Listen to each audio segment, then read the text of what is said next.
MA उत्तरार्ध संस्कृत चतुर्थ प्रश्न पत्र कारक प्रकरणम तृतीया विभक्ति। डॉक्टर मनीषा गोदारा आचार्य संस्कृत राजकीय बांगड़ महाविद्यालय डीडवाना। स्वतंत्र कर्ता क्रिया का स्वतंत्रता से विवक्षित पदार्थ कर्ता कहलाता है। साधक तमम करणम क्रिया की सिद्धि में जो पदार्थ सबसे अधिक सहायक होता है उसे करण कहते हैं, अर्थात जिस पदार्थ के व्यापार के अनंतर क्रिया की सिद्धि हो जाती है वही सबसे अधिक सहायक होता है और उसी की करण संज्ञा होती है। तमप ग्रहण के कारण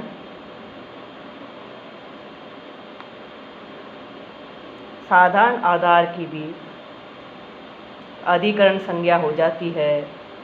गंगायाम घोष कर्तृकर्ण्यो तृतीया।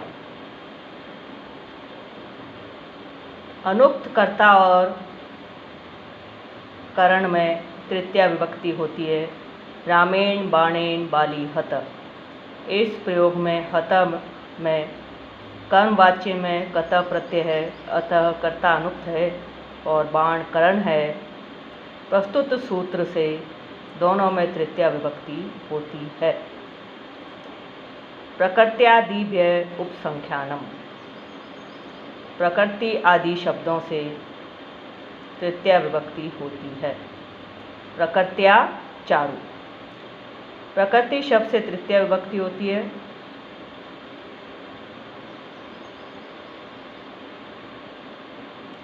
प्रायेण याज्ञिकः गोत्रेण गार्गये समेन एति विषमेन एति द्विद्रोणेन धान्यम क्रीणाति सुखेन दुखेन वा याति। इन प्रयोगों में उक्त वार्तिक से तृतीया विभक्ति होती है।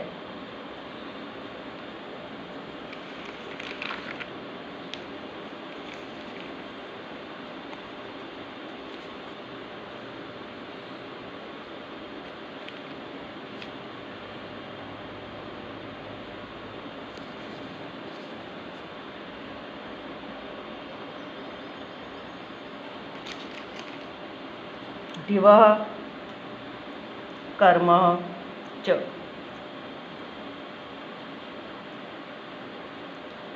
दिव देखना धातु के साधक तम कारक की कर्म संज्ञा होती है और चकार ग्रहण से तृतीया भी होती है। यथा अक्षयी अक्षान व दिव्यति, या तृतीया एवं कर्म संज्ञा होकर द्वितीया भी विभक्ति होती है। अपवर्गे तृतीया। अपवर्ग का अर्थ फल प्राप्ति है।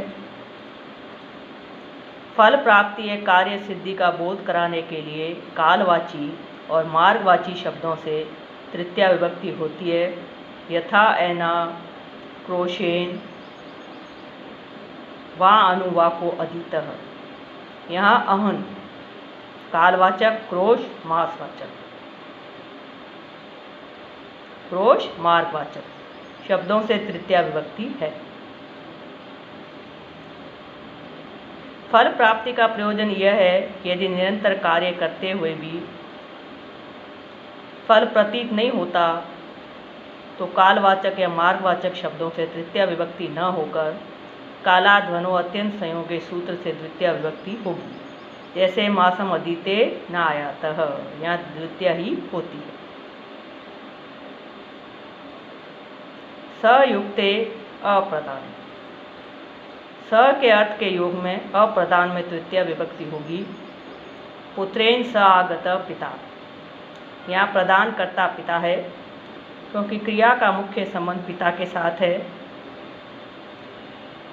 अतः उसमें प्रथमा और अप्रदान कर्ता पुत्र है, इसलिए पुत्र शब्द में तृतीया विभक्ति है।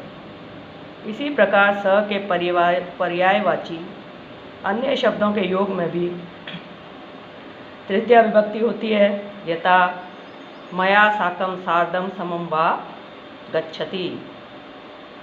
यदि कहीं स आदि का प्रयोग नहीं भी है पर उनका अर्थ प्रतीत होता है तो भी स आदि के अभाव में भी तृतीया विभक्ति होगी। इसका प्रमाण है वृद्धो यूना इत्यादि पाणिनि सूत्र ही यूना में स का योग न होने पर भी तृतीया विभक्ति की गई है।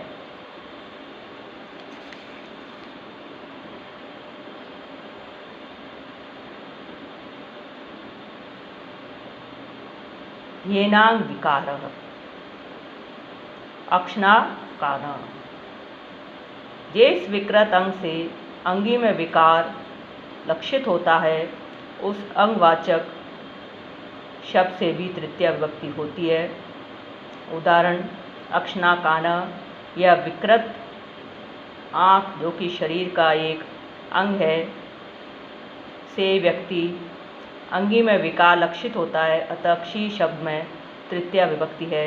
इसी प्रकार पादेन खंज, कर्णेन बधिर, शीर्षा खलवाट, पृष्ठेन कुब्जा, उदरेन स्थूल, कर्णेन बधिर, कटिया वक्र आदि में तृतीया विभक्ति ही होती है। सूत्र में अंग विकार से तात्पर्य है कि जहाँ अंग के विकार से अंगी व्यक्ति का विकार लक्षित होता है वहाँ अंगवाची शब्द से तृतीया होगी। पर अक्षी काणम अस्य इस योग में आँख का काणापन ही बताया गया है, न कि इससे व्यक्ति में विकार लक्षित कराया गया है, अतः यहाँ अक्षी में तृतीया नहीं होगी। इत्थम भूत लक्षण, इत्थम भूत अर्थात किसी विशेष दशा को प्राप्त हुआ, अतः जहाँ किसी विशेष दशा की प्राप्ति को सूचित करने वाले शब्दों का योग होता है वहाँ इन शब्दों में तृतीया विभक्ति होगी। जटा भी तापसः, जटाओं द्वारा व्यक्ति का तपस्वी होना लक्षित होता है, अतः जटाएं तपस्वीपन की लक्षक या ज्ञापक हैं, अतः जटा भी में प्रस्तुत सूत्र से तृतीया विभक्ति है। जटा भी तापसः का अर्थ है जटाओं से लक्षित तपस्वी जन, तपस्वीपन से युक्त व्यक्ति। संज्ञो अन्यतरस्याम कर्मणि, सम उपसर्ग पूर्वक या धातु के कर्म में तृतीया विभक्ति विकल्प से हो। पित्रा पित्रम वा समजानीते, समजानीते के कर्म पित्रम में द्वितीया तथा पित्रा में तृतीया विभक्ति हुई है। अगला सूत्र है हेतौ, कारणवाची शब्द से तृतीया विभक्ति होती है।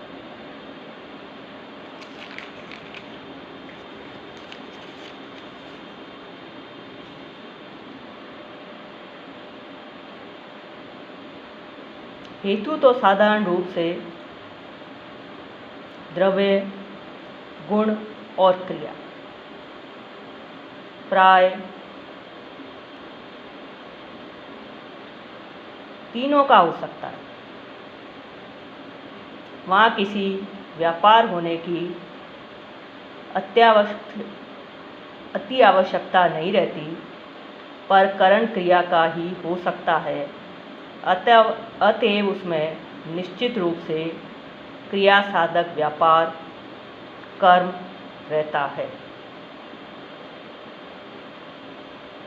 परंतु निम्नलिखित उदाहरणों में ऐसा नहीं है, अतः यहाँ हेतु में तृतीया है। दंडेन घट, यहाँ यद्यपि दंड द्रव्य में व्यापार है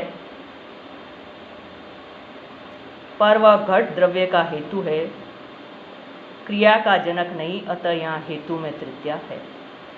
पुण्येन दृष्टो हरि, पुण्य यहाँ निर्व्यापार साधारण हेतु है, अतः प्रस्तुत सूत्र से हेतु में तृतीया है। इस सूत्र में फल या प्रयोजन भी हेतु शब्द से ग्रहित है। अतएव अध्ययन वस्ति, यहाँ प्रयोजन के हेतु द्वारा ग्रहित होने के कारण अध्ययन में तृतीया विभक्ति हुई है। गम्यमाना अपि क्रिया कारक विभक्तौ प्रयोजिका अलम श्रमेण। गम्यमाना अर्थात वाक्य में साक्षात अप्रयुक्त भी क्रिया यदि उसका अर्थ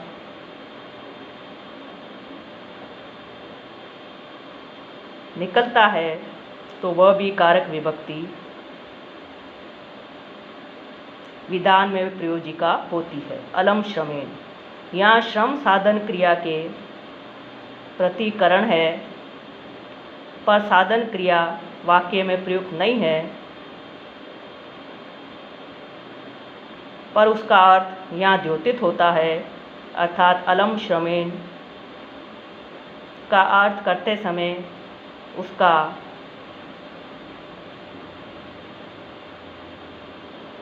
अध्याहार कर लिया गया है।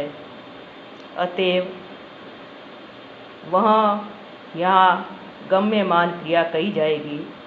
उपर्युक्त नियमानुसार ऐसी भी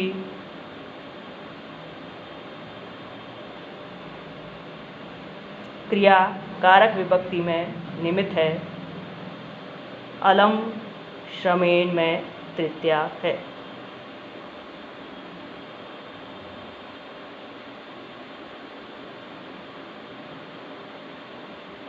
शतेन शतेन वत्सान पायति पय, यहाँ परिच्छिद्य क्रिया वाक्य में प्रयुक्त नहीं है, तथापि इसके प्रति वह करण है।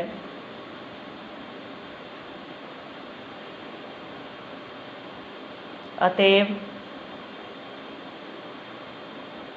इस गम्यमान क्रिया को मानकर यहाँ तृतीया विभक्ति हुई है।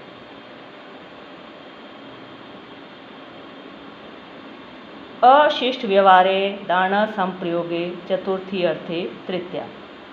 दास्या समयच्छते कामुकः, अशिष्ट व्यापार में दान देना धातु के योग में चतुर्थी के अर्थ में तृतीया विभक्ति होती है।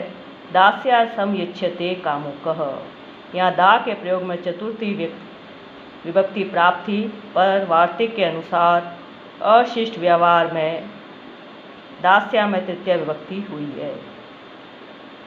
आर्यायै भार्यायै समयच्छति, यहाँ धर्म व्यवहार है, अशिष्ट व्यवहार नहीं, अतः वार्तिक से तृतीया न होकर साधारण अर्थ में उसके प्रयोग में चतुर्थी होगी।